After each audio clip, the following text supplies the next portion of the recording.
Hi guys, so we continue our coverage of Monster Energy Supercross with a look here at a quick race in California. This is the Angel Stadium 2. Get ready. The gate is about to drop. Here we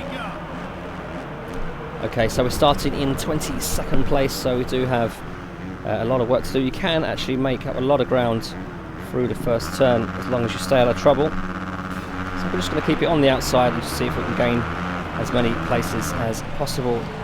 So, look at that bit of contact, but look at that, up into the top positions already as another rider goes flying. I think we're all the way up into second actually. We are, yes. So this is set to hard AI, and I have been playing through the career mode. I do notice that even on the hard AI, I find it a little bit on the easy side because I'm only going to get better and better at this game, and I feel that perhaps very experienced players are certainly going to walk all over hard.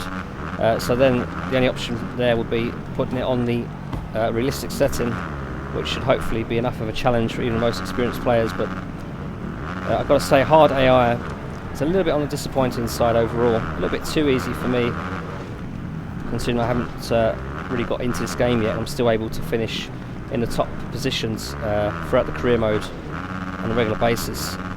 Okay, so a little bit off the throttle here. This is a big jump. Look at that! Wow! Oh, I put the nose of the bike down instead of up there, so I used the rear brakes as opposed to the front brakes there. So my mistake. It's all about recomposing yourself after you do make a mistake.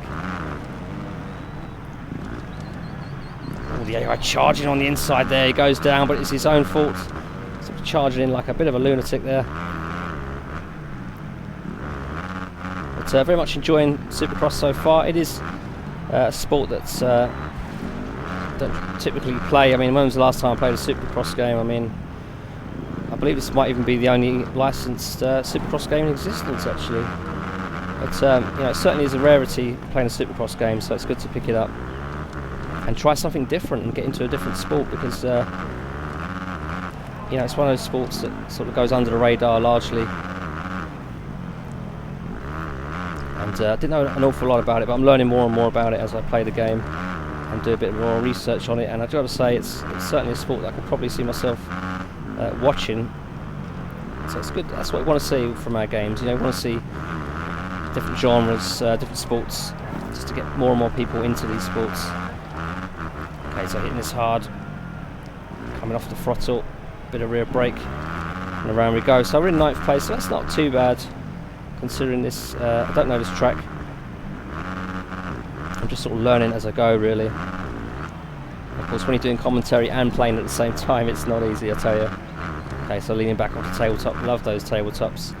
Just pointing the bike nose down there, just to get a nicer landing, which I tend to do a lot. Leaning back here over the whoops. And again, a bit of rear brake through here. So some tight turns, some nice jumps. It's a nice flowing track, actually. I do enjoy it.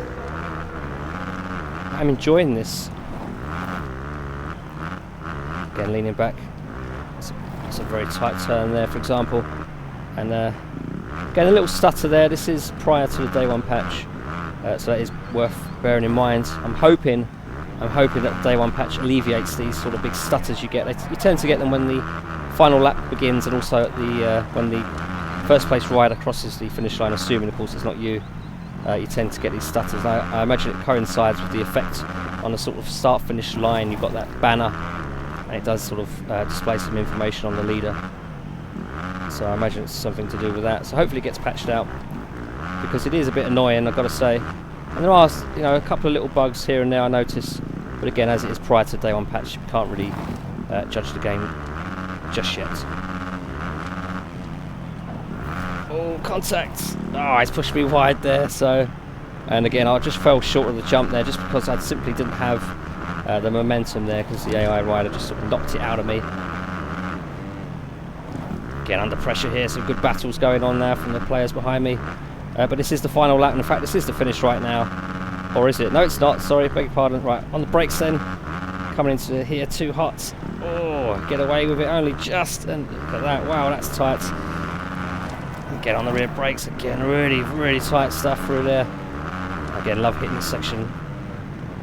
Again, coming off the throttle through here. And under pressure there from the riders behind. Really catching up now. So I'm falling down the pack But it doesn't matter, I'm still having a lot of fun.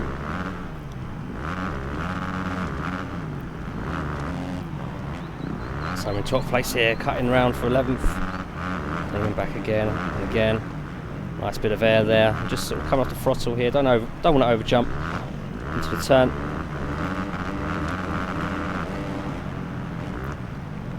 Squeezing around there. Oh, contact there. So, you know, it is one of those games that you're going to have to really sort of learn each and every of the 17 tracks on offer to get the best out of them. So this has to be the final lap now, surely. And we're going to be coming across the finish line any second now. And that was it. So that was an interesting race.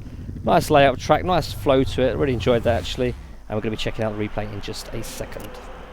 Right then, so we've got this GoPro camera here from the side of the helmet cam, which you may or may not have seen in our preview footage. You can see just how chaotic that first turn really was. And and the rider there losing it. So lots of action early on.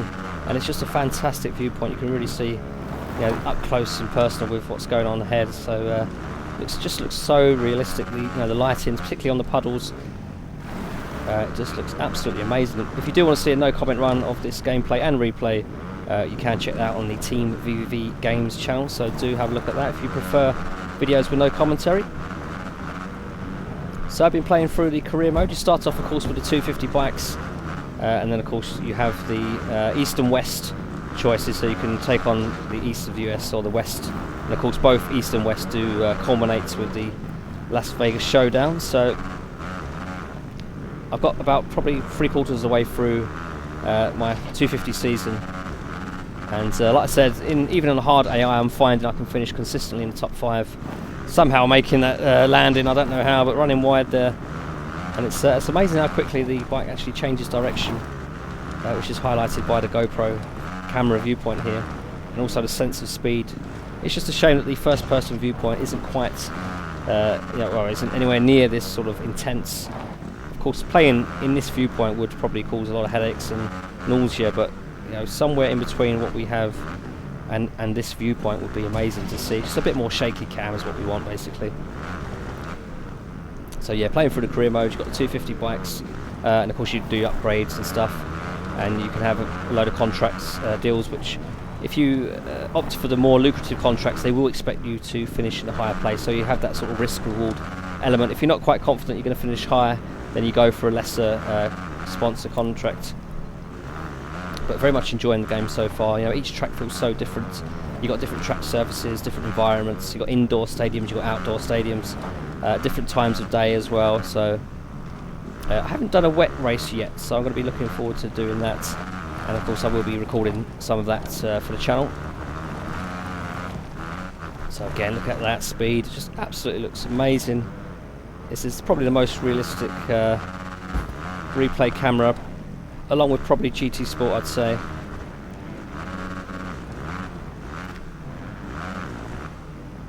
Good action there, you can just get the speed and the intensity of the sports. It really is good. Looking forward to getting on the 450s in the career mode. This is a 450 bike here, by the way. This is just like a single race. Of course you can choose between 250s and 450s and any of these 17 tracks.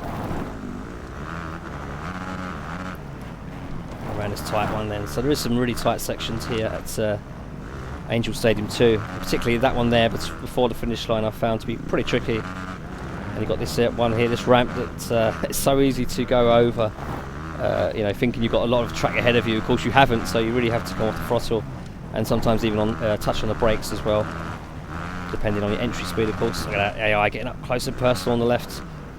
So sometimes they can be aggressive, it all depends really. I find sometimes over the whoops they can be a little bit on the slow side. So it is a bit of a mixed bag. I guess that's a good thing, because we don't want, you know, the AI all to be the same, so you have fast and slow AI. Just sort of gives it a nice bit of variation. Again, loving the visuals. Look at the floodlights in the background, really do sort of dominate the landscape. It's really well done. Oh, the AI again, that's when he pushed me wide. And I couldn't actually make this jump as a result. There we go. So that's good physics right there, you know. It's and obviously when you case a jump as well, it's you know, you're not going to be as fast. I mean, granted, you don't slow down as much as perhaps you should, but bearing in mind this is a game, and you know, people that are beginners, you know, they want to include those guys and not make them feel like they're awful at the game. So you will have this sort of bit of a bouncing effect just to get you over the, you know, the cased jump. But of course, you know, if you're looking for leadable times, you're not going to be top of the leaderboards if you're casing jumps, put it that way. So, you know, in that respect, I suppose it's acceptable. Some of you have been commenting that perhaps it's just a little bit too forgiving. Another thing I will note is the track deformation. It doesn't seem as pronounced as in MXGP3. You know, it's not as much of a big deal here, so it doesn't affect the bike as much as it does in MXGP3. But still, it's still okay. But I guess I was perhaps expecting a little bit better track deformation. So they do seem to have toned it down somewhat. So anyway, that was it for a look at some Supercross action at the Angel Stadium 2. And we'll have more on Supercross coming up very shortly. Thanks for watching. Well, how do you like it? Makes me feel